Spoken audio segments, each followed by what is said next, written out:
नमस्कार दोस्तों, बहुत बहुत स्वागत आपका मेरे इस YouTube चैनल पर। हिंदी साहित्य को समर्पित इस चैनल को कृपया आप सब्सक्राइब अवश्य करें और बेल आइकन दबाना ना भूलें। दोस्तों, लाई हूँ नई पुस्तक, इसका नाम है नाजुक लम्हे। ये लघु कविता संग्रह है और इसकी रचिता हैं आशिमा कौल जी, आप देख सकते हैं। तो मित्रों, आज मैं इस पुस्तक के बारे में चर्चा करूंगी। पेपर बैक में 2023 में प्रकाशित हुई है। बोधि प्रकाशन जयपुर से आई है। मूल्य 150 रुपये, पृष्ठ 143। थोड़ा सा परिचित देना चाहूँगी आशिमा जी के बारे में। श्रीनगर कश्मीर में जन्मी हैं, फरीदाबाद निवासी हैं, सुपरिचित कवयित्री हैं। इनके 6 काव्य आ चुके हैं, एक लघु कथा संग्रह भी आ चुका है। ये सामाजिक कार्य भी करती हैं और कृषि मंत्रालय से सेवानिवृत्त राजपत्रित अधिकारी हैं। इन्हें अनेक सम्मान मिल चुके हैं, अनेक संस्थाओं से जुड़ी हैं आशिमा जी।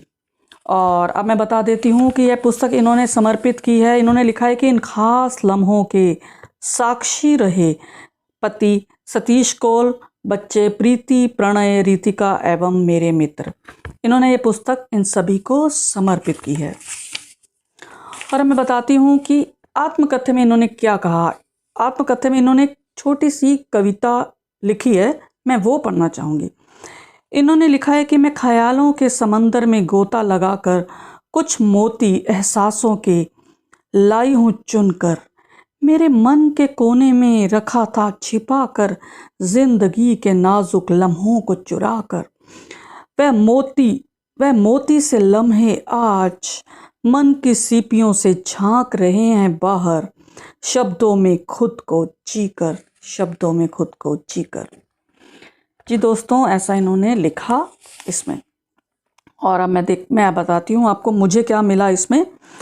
मैं बता दूँ इसमें कि इन्होंने कुछ रेखा चित्र भी इसके अंदर सम्मिलित किए हैं और इसमें 8 शीर्षक है। देखिए, रेखा चित्र आपको मैं एक आधा दिखा देती हूँ, ये देखिएगा। और 8 शीर्षक हैं: सागर, जिंदगी, दर्द और मुस्कान, रिश्ते, मन, घर, प्यार, प्रकृति। इन सभी में इन्होंने अपनी कविताएं इन्होंने रची हैं। और इन कविताओं की खासियत ये है कि इनमें भाव बहुत उच्च स्तरीय, उदात्त भाव है इनमें कविताओं में। रूपक, उपमा, मानवीकरण, उत्प्रेक्षा, अलंकार हैं जो सहज हुए हैं इसमें। बिंब हैं, प्रतीक हैं, छंद मुक्त हैं। 6 पंक्तियाँ, 8 पंक्तियाँ, 10 पंक्तियाँ, 12 पंक्तियाँ से इसके अंदर हैं, यानी इनमें सजी हुई। ऐसा नहीं है कि सभी 10 पंक्तियों की, नहीं। कुछ में 6, कुछ में 8, कुछ में 10, कुछ में 12। लघु आकार है, इसलिए लघु कविताएं हैं ये। भाव सरिता बही है, अभिधा, लक्षणा, व्यंजना का प्रयोग हुआ है। जीवन अनुभव भी हैं इसमें। शांत सरिता सी कविताएं हैं। नर्म और नाजुक एहसासात हैं। श्रृंगार रस की अधिकता है, वियोग संयोग दोनों। कहीं कहीं मुझे ऐसा लगा कि अगर ये एहसासों के स्थान पर अगर लिखती एहसासात, ऐसे लम्हों की जगह लिखती लम्हात, हालातों की जगह लिखती हालात, तो मज़ा ही कुछ और आ जाता। ये भी ठीक है।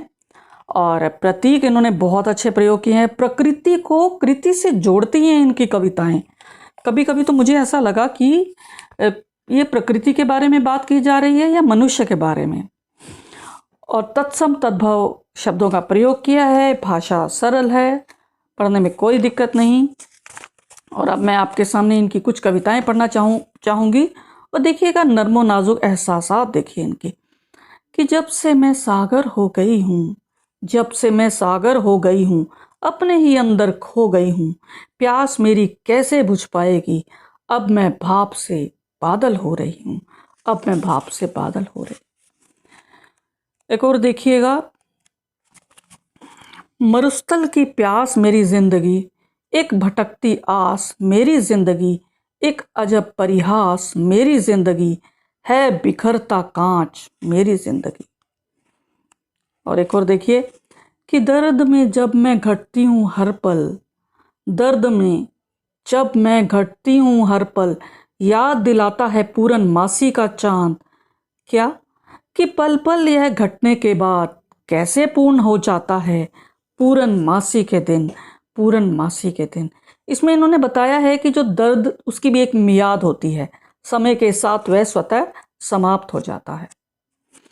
एक और देखिए कि कुछ रिश्ते होते नहीं मोहताज किसी नाम के, उनकी उपस्थिति मात्र होती है, उनकी उपस्थिति मात्र होती है सुरक्षा कवच।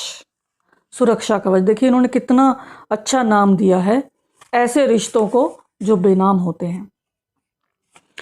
कुछ रिश्तों में होती नहीं दरकार, बहुत सुंदर, कुछ रिश्तों में होती नहीं दरकार संवादों की, मौन ही धड़कता है, मौन ही धड़कता है उनमें बनकर दिल की जुबान, दिल की जुबान, दिल की जुबान। सच में जितना ज़्यादा रिश्तों में मौन होता है मुझे लगता है वह उतना प्रगाढ़ होता है। और एक देखिए कि एक अनजान सूक्ष्मतम वायरस ने सारी दुनिया को हिलाकर रख दिया। आदमी के अफलातूनी घमंड को तोड़कर चूर चूर कर दिया, तोड़कर चूर चूर कर दिया। तो देखा आपने दोस्तों, इन्होंने यहाँ आदमी के घमंड को अफलातूनी की विशेषता दी है। और ये बात सच है, कम से कम हम सभी लोगों को वायरस के बाद जीवन का अर्थ क्या है समझ जाना चाहिए। काफ़ी लोग तो समझ भी गए हैं। एक और देखिए कि घर वह होता है, घर घर वह होता है जहाँ दीवारें सांस लेती हैं, आंगन बतियाते हैं, खिड़कियाँ खनकती हैं, चिटखनियाँ मुस्कुराती हैं और दरवाजे गुनगुनाते हैं, और दरवाजे गुनगुनाते हैं। दोस्तों, घर ऐसी जगह होनी चाहिए जहाँ इंसान सुकून की चंद सांसें ले पाए। और अब मैं बात करती हूँ एक और कविता के बारे में। छोटी छोटी कविताएं हैं, आपको अच्छी लगेंगी ज़रूर। और एक देखिए कि रूह भीग जाती है, जिस्म भीग जाता है, मुलाकातें गीली हो जाती हैं। रूह भीग जाती है, जिस्म भीग जाता है, मुलाकातें गीली हो जाती हैं, बातें नशीली हो जाती हैं। जब इश्क़े सैलाब आता है, जब इश्क़े सैलाब आता है, जब इश्क़े सैलाब आता है। आपने देखा कि सच में इसमें नर्मो नाजुक एहसासात इसमें छिपाए हुए हैं। और अब मैं आखिरी कविता पढ़ना चाहूँगी कि धरा पर पाँव धरने से पहले करो नमन उसको, धरा पर पाँव धरने से पहले करो नमन उसको, कि तुम्हारे पापों के साथ उठा रही है वह बोझ तुम्हारा भी, बोझ तुम्हारा भी, बिना किसी विश्राम के, बिना किसी विश्राम के कर्म किए जा रही वह, कर्म किए जा रही वह, कर्म किए जा रही वह। तो दोस्तों, आपने देखा, अगर आप ऐसी कविताओं को पसंद करते हैं जो आपको सुकून दे, शांति दे, तो आप इस किताब को अवश्य पढ़ें। धन्यवाद दोस्तों, फिर मिलेंगे अगली कड़ी के साथ। तब तक मुझे आज्ञा दें। शुक्रिया।